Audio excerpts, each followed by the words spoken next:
Ka Voice of the People's Party kala Dawa no Menteri Rangba ke jylla ban Pyndam mardor ya ke Kyndon ba Khang ya ki Nonghikai ban kenthop ya ki lecturer bat ki professor bat bandan benta hakikam Hima Sima hapok ke jylla ne ban tre hakikam jong ki seng san perthai Mentagasni ki dekhot ka VPP hapok ke jyalam u presiden uba Arden Miller Basaimon kilalai dra aru da ke jingtho ha Menteri Rangba ban penpaw ke jingbam ya hap halor ka Kyndon bala penmi da ke sorkar uba Arden ulai thu ba hadien ke jingya kendo bat ki dekhot ka VPP nakaliang Menteri Rangba u Konrad Konggol Sangma ula kular ban pet yang ya kene ke jing penmi Kyndon uba Arden ula ongba ke seng ke sngo kendit ya kene ke rai bala shim da ke sorkar namar ke jylla Meghalaya kedai ke bala penmi ya ki nongsan Hima Sima da ki riu Shempang na ki Kyndon kum ki Nonghikai bat ki balawan ra burom ru omtang ha ke jylla hendrai ha ke ri barok kawai Ulong ba kini ke jingle ajong ke sorkar kalong kumba la pendo ya ki ba ke jylla ya ki nongyalam ki bastad bat ki ba Shempang Ula ongru ba ki Nonghikai haki college bat university la don lupa ki Kyndon balabo da ke University Grants Commission bat ke jingle jong ke sorkar jylla kala pinken ya ke Kyndon jong ke UGC hakaba ula ong ba la da don ke jingya takho ha pedeng ka an jong ke sorkar pedeng bat jong ke sorkar jylla ka an jong ke sorkar pedeng kan yang that we have just handed over the letter to the Chief Minister in connection with the notification issued by the government barring teachers, lecturers, professors for holding office of any political organization and local bodies.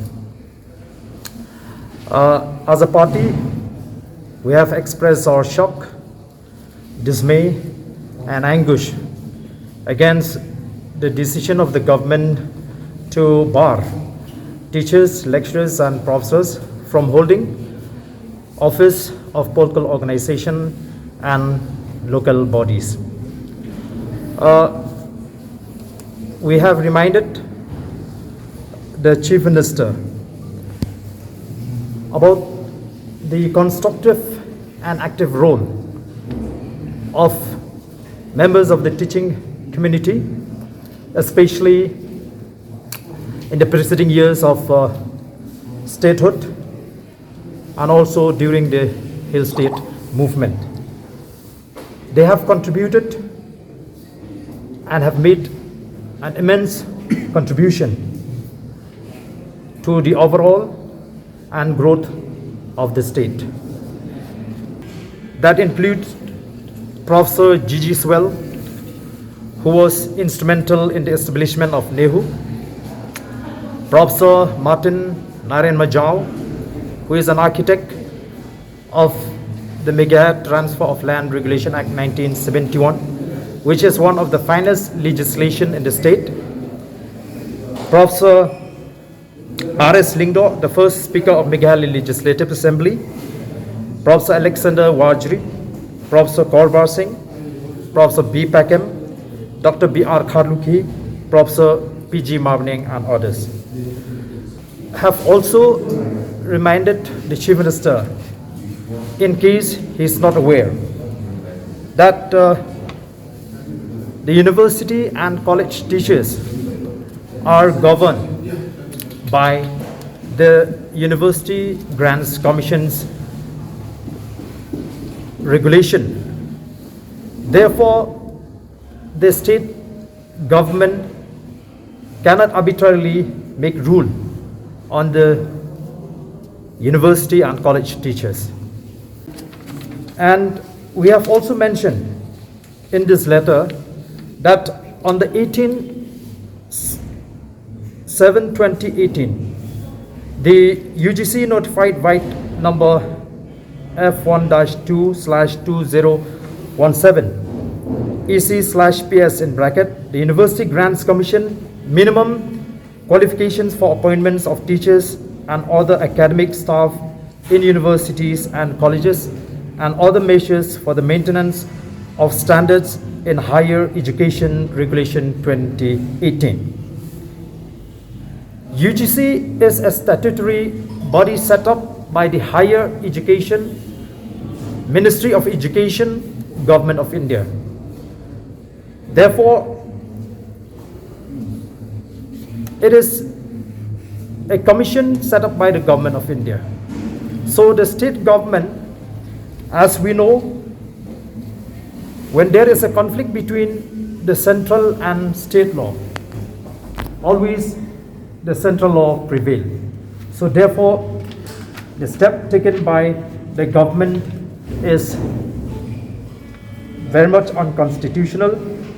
And we have also made mention here that in May 2019, the UGC made a decision that those teachers in universities and colleges who are elected as members of parliament or members of state legislature can continue their teaching duties while at the same time execute the functions as MPs and MLAs without the necessity of taking any kind of leave if they so decide.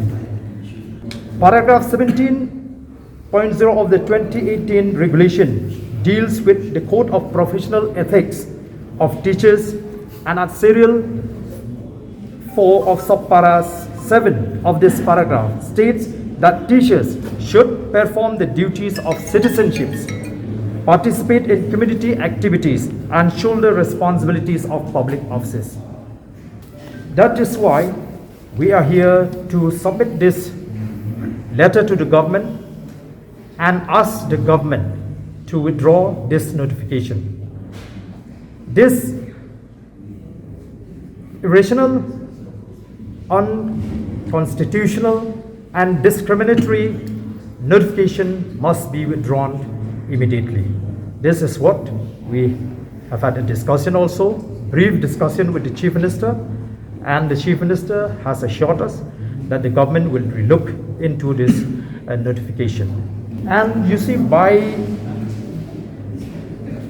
giving this kind of notification, the government is deprived the state, is deprived the state of good leaders and good policy makers. If we go according to the constitution, you'll find we have mentioned here, that it is to each and every Indian citizens the right to freedom of speech and expression, to assemble peacefully and without arms, and the right to form association or unions. Since employees of government-aided education institutions are not government employees, barring them, as I have said, from participating in election activities is a gross violation of their fundamental rights enshrined in the Indian Constitution. Think that they refer to any law. But obviously, if you go by the UGC norms, you will find that the government is violating, because the government, as I've said, the government cannot make law or regulation arbitrarily. Even if it has to make regulation on education, on the service of the teachers, it has to be in conformity with the UGC norms. Since lecturers in the university and colleges are governed by the UGC norms. You see, if you go by the UGC regulations, it clearly says that teachers are allowed to participate in politics. So if there is a law, if the state government makes a law which contradicts that, because you see the central law prevails over the state law. So if you go by what the UGC regulation says, it's very clear that this notification is against the UGC norms and conditions, which allows the teachers to participate in politics. Because the UGC feels that teachers can contribute to the good of the society by being good lawmakers. Okay, if you don't allow the teachers, then you allow other people who are not qualified. That's what you said just now. So that is what we are trying to see in this letter. I think we have made a mention in this letter, as I've said, regarding this UGC notification, Byte F122/2017 in bracket EC/PS. In which they have mentioned in serial 4 of subpara 7 of this paragraph states that teachers should perform the duties of citizenship, participate in community activities, and shoulder responsibility of public office. So what is public office here? According to the Merriam-Webster dictionary, an office created by a constitution or legislative act having a definite tenure and involving the power to carry out some governmental function. Similarly, Collins English Dictionary defines public office as someone who is in public office is in a job that they have been elected to do by the public. So this clearly signifies that it is part of professional ethics of university and college teachers to be involved in politics. No, we have not given, since the Chief Minister has assured that the government will relook. We will see, we will wait for some time, but we will not stop till this notification is withdrawn. You see, as this Guwahati High Court in the writ appeal, as I mentioned, that employees in government-aided educational institutions are not government employees, so they cannot be barred from taking part in politics, even holding the office of any political organization. That is our stand. Employees in government-aided any institution, if it is government-aided, according to this ruling, they cannot be considered as government employees. It was, you know, what an irony. What an irony. When the government always endorse this order of the High Court in one hand and issuing this kind of notification on the other hand. When it comes to the benefits of the teachers, the government always say that they are not government employees. But now they issue this notification barring lecturers, professors and teachers as if they are government employees. So according to this ruling, they are not government employees. It is very unfortunate that the government is coming up with this kind of notification, you know, preventing the intellectuals, educated, who can qualified people, who can contribute immensely to the benefit of the state, is very unfortunate. In fact, the government should encourage teachers, you know, to actively participate in politics, because we need intellectual people to govern the state. We need people with vision. We need people with vast knowledge. So we will get these type of people from the teaching community. Asking the teaching community not to participate in politics is very unfortunate. I asked that question. So according to the statement of the Chief Minister, the government feels that the educationists should concentrate more in education. But we have argued with the government that we cannot improve education by barring lecturers, professors to participate in politics. You see, as a party, we see that this is only a knee-jerk reaction. We are sure that the government, through its intelligence input, have received information that many more lecturers and professors are in the process of enrolling themselves with our party. So that is why the government is coming with this kind of notification to prevent and to stop this trend.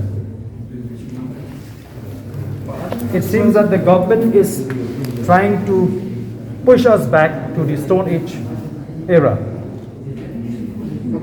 That is why we mention here that this is a regressive step that the government has taken by issuing this notification.